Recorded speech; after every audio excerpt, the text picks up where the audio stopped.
आज हम और आप अपनी औलाद से बेफिक्र हो गए।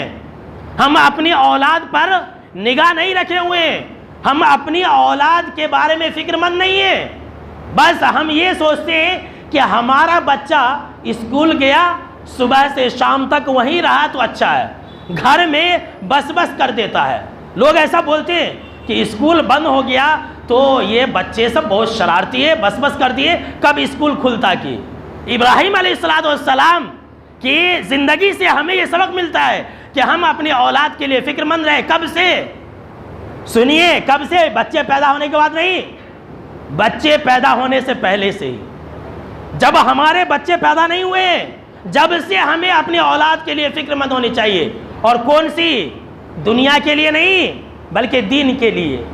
इब्राहीम अलैहिस्सलाम को अभी अल्लाह ने औलाद से नहीं नवाजा है, लेकिन दुआ कर रहे हैं। क्या कर रहे हैं? रब्बि हबली मिनस सालिहीन, कि अल्लाह तो मुझे नेक औलाद अता फरमा।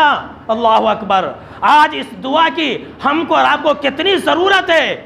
आप बड़े बूढ़ों से आप पूछ लीजिए, उन लोगों से पूछ लीजिए जिनकी औलाद उन्हें मारती है, गालियाँ देती है, पीटती है, सताती है। इस दुआ की हमको और आपको कितनी सख्त ज़रूरत है। उनसे पूछिए जिनके हट्टे कट्टे नौजवान बच्चे हैं, लेकिन आज वो भीख मांगने पर मजबूर हो गए हैं। उनको पूछिए जिनकी औलाद तो है, लेकिन उन्होंने अपने माँ बाप को ओल्ड एज होम के अंदर ला करके रख दिया है। ऐसे लोगों से पूछिए इस दुआ की कितनी ज़रूरत है।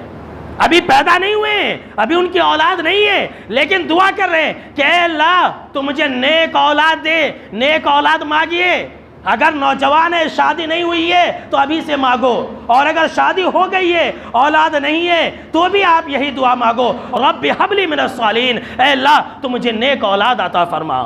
ऐसी औलाद अता फरमा जो मेरी आंखों की ठंडक बने।